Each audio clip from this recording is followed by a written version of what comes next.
శత్రువుల నోట మన మాట వింటే ఎలా ఉంటుంది? మనలో గతంలో వచ్చిన ఒక అనుభూతే ఈరోజు ప్రకంపనలు సృష్టిస్తూ మనల్ని విభేదించిన వాళ్ళే ఈరోజు మన మాటలు మాట్లాడుతుంటే ఎలా అనిపిస్తుంటుంది? నిజంగా శబాష్ అనిపిస్తుంది. మరింత రెట్టింపు కాన్ఫిడెన్స్ వస్తుంది. ఆంధ్రప్రదేశ్లో వైఎస్ఆర్సీపీ పార్టీ అధినేత మాజీ ముఖ్యమంత్రి జగన్మోహన్ రెడ్డి గారి గురించి అందరికీ తెలుసు. జగన్మోహన్ రెడ్డి గారు ఏదైనా మాట్లాడే ముందు, తాను ఏదైనా నిర్ణయం తీసుకునే ముందు, తాను ఏదైనా నిర్ణయం అమలు చేసే ముందు చాలా లోతైన అధ్యయనం చేసిన తర్వాతే ప్రజలకు మేలు జరుగుతేనే ప్రజల వైపు తాను ఎక్కువగా ఉండే ఆస్కారం తన గత చరిత్రలో, రాజకీయ చరిత్రలో మొత్తం చూస్తే అర్థమవుతుంది. మరి అలాంటి వ్యక్తి మాట్లాడిన ప్రతి మాటను రివర్స్ తీసుకొని అన్యాయంగా బద్నాం చేసిన వాళ్ళని కూడా మనం చూస్తూనే ఉన్నాం. ప్రస్తుతం నడుస్తూనే ఉంది పెద్ద ఎత్తున. అయితే తాజాగా రాహుల్ గాంధీ, కాంగ్రెస్ పార్టీ ముఖ్య నేత, లోక్సభ ప్రతిపక్ష నేత రాహుల్ గాంధీ గారు నిజానికి ఈ జనరేషన్కి సంబంధించిన ఒక యంగ్ అండ్ డైనమిక్ పొలిటీషియన్ అని కూడా కరెక్ట్గా చెప్పవచ్చు. అలాంటి మాటలు మాట్లాడుతున్న వ్యక్తిగా కూడా ఆయన్ను అభివర్ణించవచ్చు. మాటలు అలాగే ఉన్నాయి, అవకాశం మాత్రమే దక్కడం లేదు ప్రధాని అయ్యేందుకు. సరే, అవకాశం వచ్చినప్పుడు అవుతారా లేదా అన్నది ప్రజలు డిసైడ్ చేసుకుంటారు. కానీ తాజాగా రాహుల్ గాంధీ గారు చేసిన కామెంట్స్, తాను మాట్లాడిన తీరుకు నిజంగా దేశవ్యాప్తంగా కూడా ప్రశంసలు అందుతున్నాయి.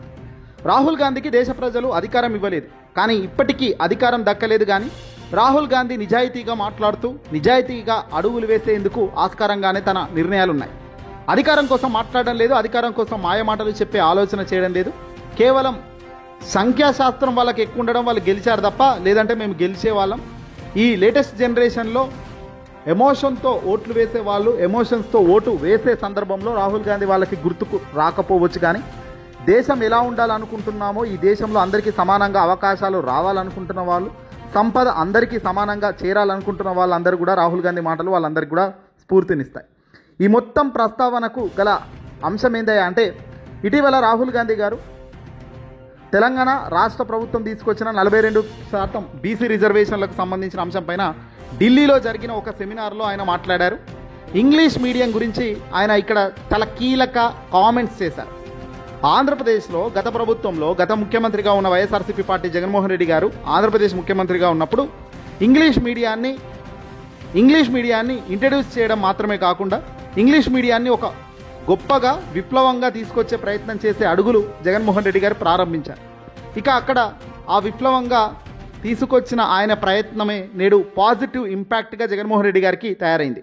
నేడు చెబుతున్న మాట కాదు, ఇంగ్లీష్ను తీసుకొచ్చిన రాష్ట్రంలో ఉన్న విద్యార్థులందరికీ నష్టం చేస్తున్నారు, అన్యాయం చేస్తున్నారు అంటూ ఆంధ్రప్రదేశ్లో ఉన్న రాజకీయ పార్టీలు అన్నీ కూడా మాట్లాడాయి. జగన్మోహన్ రెడ్డి గారు ఇంగ్లీష్ మీడియం అంటున్నారు, అసలు ఈ మనిషి పెద్ద మనిషికి ఏమైనా బుర్రుందా అంటూ తెలుగుదేశం పార్టీ ఎల్లో మీడియా కావచ్చు, చంద్రబాబు, లోకేష్, ప్రతి ఒక్కరు కూడా ఆ రోజు జగన్ను హేళన చేస్తూ మాట్లాడుకుంటూ వచ్చారు. జగన్మోహన్ రెడ్డి గారికి అసలు ఏం తెలుసని మాట్లాడుతున్నారు, ఇంగ్లీష్ మీడియం తీసుకొస్తాడంట అంటూ అపహేళన చేశారు. కానీ ఇప్పుడు అదే 1000 ఏనుగుల బలమైంది జగన్మోహన్ రెడ్డి గారు. ఆంధ్రప్రదేశ్లో ఉన్న రాజకీయ పార్టీలన్నీ జగన్మోహన్ రెడ్డి ఇంగ్లీష్ మీడియం తీసుకురావడం ఏంటి, ఇంగ్లీష్ మీడియం ఏంటి అని మాట్లాడుతూ వచ్చాయి కదా, వాళ్ళందరికీ కూడా అంగీకరించారు.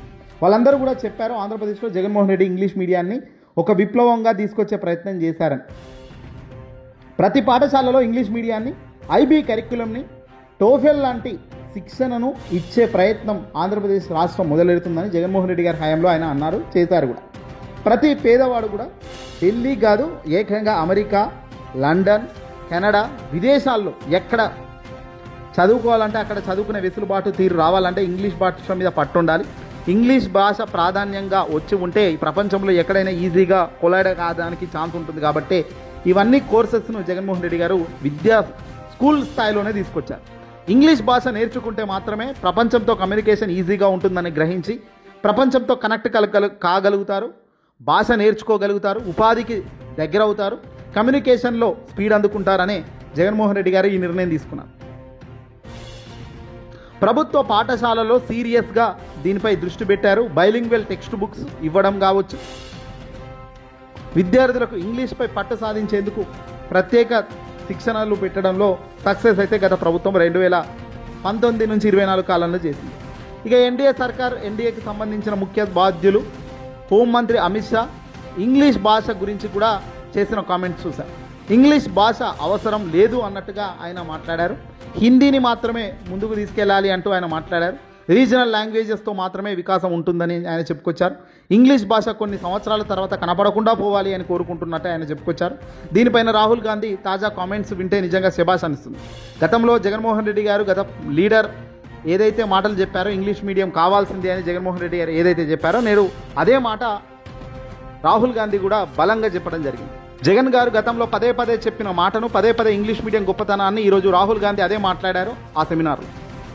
ఇంగ్లీష్ వద్దంటున్నారో, ఎవరైతే ఇంగ్లీష్ నేర్చుకోవద్దంటున్నారో, ఎవరైతే ఇంగ్లీష్ని దేశం నుంచి పంపించాలంటున్నారో వాళ్ళందరికీ ఒక్క మాటతో మీరు అడగండి, మీ పిల్లలను ఏ మీడియంలో చదివిస్తున్నారని మీరే ప్రశ్నించండి వాళ్ళని రాహుల్ గాంధీ ప్రశ్నల వర్షం కురిపించారు.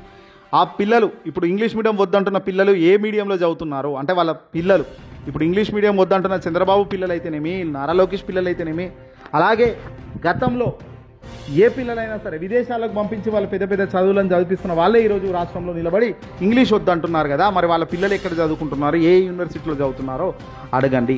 సరిగ్గా గతంలో జగన్మోహన్ రెడ్డి గారు కూడా ఇదే అన్నారు కదా. ఆంధ్రప్రదేశ్లో అప్పుడు ఉపరాష్ట్రపతిగా ఉన్న వెంకయ్య నాయుడు కావచ్చు, మరికొందరు ఆంధ్రప్రదేశ్లో ప్రస్తుతం రూల్ చేస్తున్న పార్టీకి సంబంధించిన ముఖ్య నేతలు కావచ్చు, ఇంగ్లీష్ మీడియం తీసుకొచ్చి పిల్లలకు అన్యాయం చేస్తారా, ఇంగ్లీష్ మీడియం ఎలా నేర్చుకుంటారు, ఇంగ్లీష్ మాతృభాషలోనే బోధన జరగాలి, ఇంగ్లీష్ మీడియంతో ఏం జరుగుతుంది అంటూ మాట్లాడిన వాళ్ళకి ఆ రోజు జగన్మోహన్ రెడ్డి గారు వేసిన ప్రశ్న కూడా అదే. అయ్యా ఉపరాష్ట్రపతి గారు వెంకయ్య నాయుడు గారు మీ మనవళ్ళు పిల్లలు ఏ మీడియంలో చదువుకుంటున్నారయ్యా అంటూ ఆ రోజు జగన్మోహన్ రెడ్డి గారు చాలా సైలెంట్గానే కౌంటర్ ఇచ్చారు. అయ్యా చంద్రబాబు నాయుడు గారు, ఇంగ్లీష్ మీడియాన్ని వ్యతిరేకిస్తున్న మీరు పెద్దలు, మరి మీ పిల్లవాడు నారా లోకేష్ ఏ మీడియంలో పైకి వచ్చాడు చదువుకొని, వాళ్ళ పిల్లగాడు ఇప్పుడు ఎక్కడ చదువుతున్నాడు అంటూ ఇలా ప్రతి ఒక్కరు ప్రశ్నల వర్షం కురిపించారు. ఏ మీడియంలో చదివించారో ఒకసారి మీరు కూడా అడగండి అంటూ తాజాగా రాహుల్ గాంధీ అదే ప్రశ్న విసురుతున్నారు. వాళ్ళ పిల్లలేమో పెద్ద యూనివర్సిటీలో ఇంగ్లీష్ మీడియం చదువుకుంటూ గొప్ప స్థాయిలో గొప్ప యూనివర్సిటీలో పేరున్న యూనివర్సిటీలో వెళ్ళి చదవచ్చట. కానీ తాజాగా మాత్రం మధ్యతరగతి పిల్లలు, నిరుపేద పిల్లలు మాత్రం చదవకూడదు అంటున్న భావన కరెక్టేనా అన్నది ఇక్కడ చాలా పర్ఫెక్ట్గా రాహుల్ గాంధీ కూడా దీన్ని హ్యాండిల్ చేయడం నిజంగా సంతోషం. రాహుల్ గాంధీ నోట ఇదే మాట కూడా వినపడింది. రాహుల్ గాంధీ గారు ఎవరైతే ఇంగ్లీష్ వద్దు అంటున్నారో వాళ్ళందరినీ కూడా అడగండి, ప్రశ్నించండి, వాళ్ళ పిల్లలు ఎక్కడ చదువుతున్నారో ఒకసారి కనుక్కోండి, ఆ ఒక్క ప్రశ్న ఆన్సర్ చేయండి, ఆ ఒక్క ప్రశ్నకు వాళ్ళని అడగండి అని కూడా ఆయన చెప్తున్నారు. ఆ ఒక్క ప్రశ్నతో ఎవరైతే ఇంగ్లీష్కి వ్యతిరేకంగా మాట్లాడుతున్నారో వాళ్ళంతా కూడా నోటికి తాళం వేసుకోవాల్సిన అవసరం పరిస్థితి కనబడేలా ఈరోజు ఈ మాటలు ఉన్నాయి. ఇప్పటికిప్పుడు ఇంగ్లీష్ మీడియం నుంచి మార్పించి వాళ్ళ రీజనల్ లాంగ్వేజ్లో చదువులు చెప్పించే పరిస్థితి ఉంటుందా? అటువంటి ఒక విప్లవాన్ని, అటువంటి ఒక ప్రయత్నాన్ని ఇంగ్లీష్ని వ్యతిరేకిస్తున్న వాళ్ళు చేయగలుగుతారా? ఖచ్చితంగా ఇది సాధ్యమయ్యే పరిస్థితి కాదు. ఎందుకంటే దేశాల్లో కాదు, ప్రపంచం మొత్తం కూడా ఒక్క భాషతో మేనేజ్ చేయగలుగుతామంటే ఏదైనా భాష ఉందంటే అది ఇంగ్లీష్ భాష. ఆ ఇంగ్లీష్ భాషతోనే మేనేజ్ చేయగలుగుతాం. అంతేగాని ఏ హిందీతో, తమిళ్తోనో, తెలుగుతోనో ఎక్కడ ఏం మాట్లాడలేము. ప్రాంతీయ భాషలకు కొన్ని దాటిన తర్వాత, కొన్ని బార్డర్లు దాటిన తర్వాత ఆ భాషను ఎవడు పట్టించుకునే పరిస్థితి ఉండదు. Universal language is English. ఆ ఇంగ్లీష్ను బలంగా నేర్చుకుని పైకి వెళ్ళగలిగితేనే ప్రపంచం శాసించే స్థాయికి కూడా వెళ్ళే పరిస్థితి ఉంటుందనేది సత్యం. జగన్మోహన్ రెడ్డి గారు చెప్పిందే ఈరోజు కాంగ్రెస్ పార్టీకి సంబంధించిన కాబోయే ప్రధాని అనవచ్చు, ఏదైనా కావచ్చు, ఈ వ్యక్తులు కూడా అదే చెప్తుండడం, శత్రువు నోట కూడా మన ఐడియాలజీ మనది ముందుకెళ్తుందంటే నిజంగా అంతకన్నా గొప్ప విషయం ఏముంటుంది? అంటే ఒక పార్టీ వ్యతిరేకన ఉండొచ్చు, ఒక పార్టీకి మరో పార్టీకి పడకపోవచ్చు, కానీ ఆలోచించే లైన్ మాత్రం ఒకటే, మంచి జరగాలి, మంచి చేయాలి అనే తపన ఉన్నప్పుడే ఖచ్చితంగా ఆ మనిషి పైకి వస్తుంటాడు.